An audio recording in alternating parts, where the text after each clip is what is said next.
again to my channel. And today's vlog, gagawin ko po ang magmukbang ng Shin Ramyun noodles. And marami makaka-relate dito ng mga adik sa mga Korean novelas. And ito yung mga kinakain-kain nila doon, di ba? So, mag-try din ako kasi fan din naman ako ng mga Korean novelas.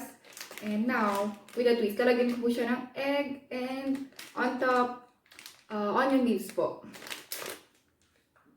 So, ayan guys, first, mag-boil muna tayo ng water. Ayan. 50 ml po. Ayan. 50 ml water para sa ating noodles. Ayan guys, nag-boil na po yung water. Pwede na po natin itong ilagay. Ayan, ilagay po na siya. Lagay na po natin yung noodles at yung mga seasoning na sa loob. Lagay ko na itong noodles. Ayan. Lagay ko na yung noodles. Lagay natin yung mga seasoning. Ayan.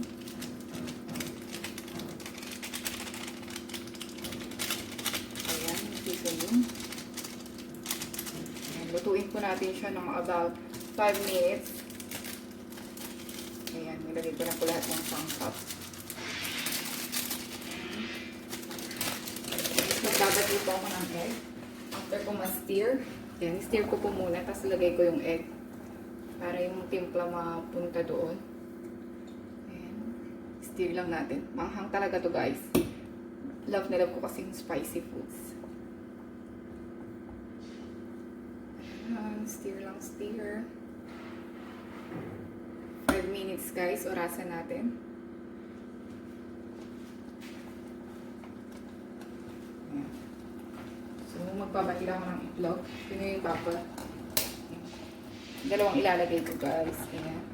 Poached eggs po. Para hindi siya maging kapag pinugto kasi less oil din. Ayan. Lagay natin yung eggs on top. Ayan.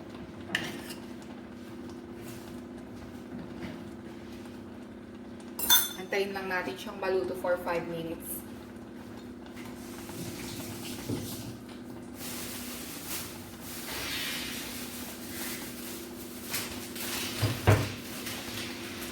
So, ayan guys, after 5 minutes, ready na po ang ating noodles. Ready na po siyang kainin. So, let's eat! And guys, let's eat na po. Ready na po ang aking Shin Ramyun noodles. And kain na po tayo!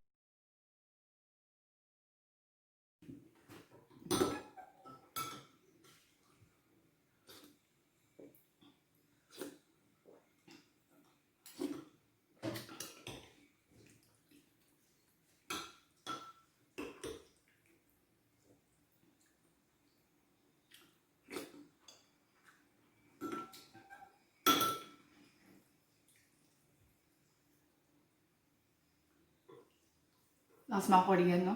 Feeling ko nasa scene ako ng Korean novela. Ang taray. Ang feeling ko talaga. So, let's eat na nga.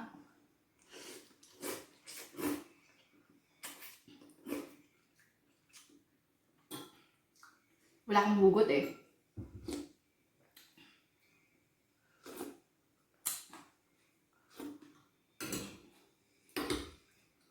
So, kakain lang ako.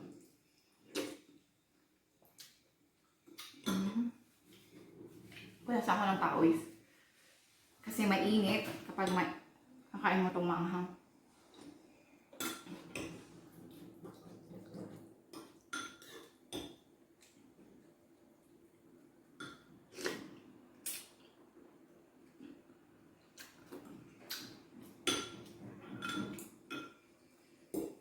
Alala ko kasi sa Baguio City. Ang sarap kumain ng ganito kapag malamig. Kasama ko si na Ma'am If dati. In both hands din gagawin sa akin. Para sa sabaw at sa noodles.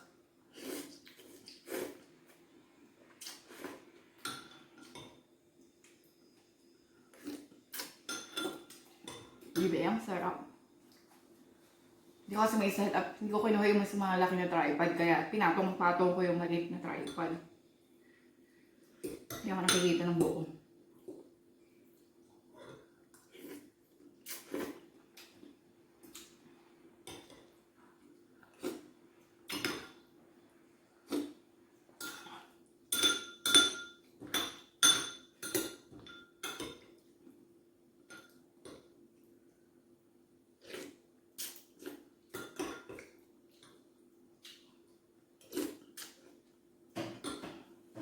Ayan, masisimot ko to kasi gustong gusto ko to.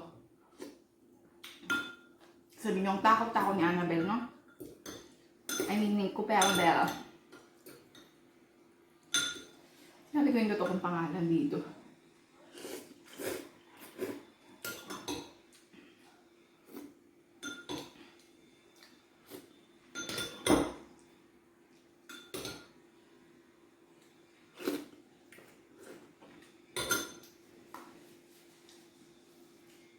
Yung tissue, nilagay ko dyan sa patungan. Para kukuha ng tissue ngayon.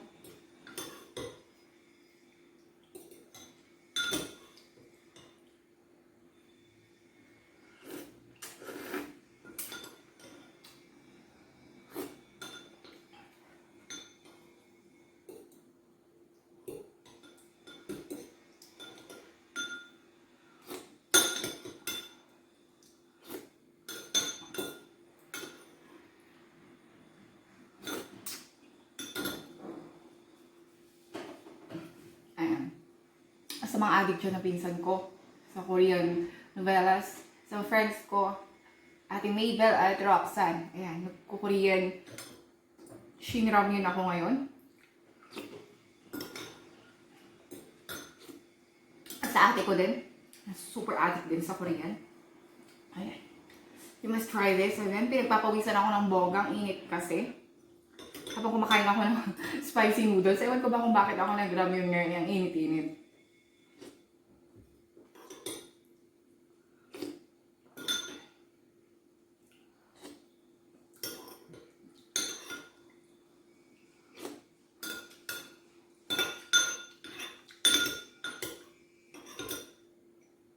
Ayan, paubos ko na.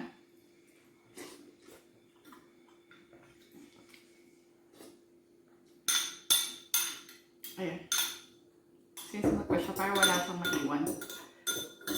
Kasi libre lang to sa akin ng aming tita. Salamat po kay Kella's Lifestyle. Sa mga hindi po nakasubscribe kay Kella's Lifestyle, pa-subscribe po. Ayan.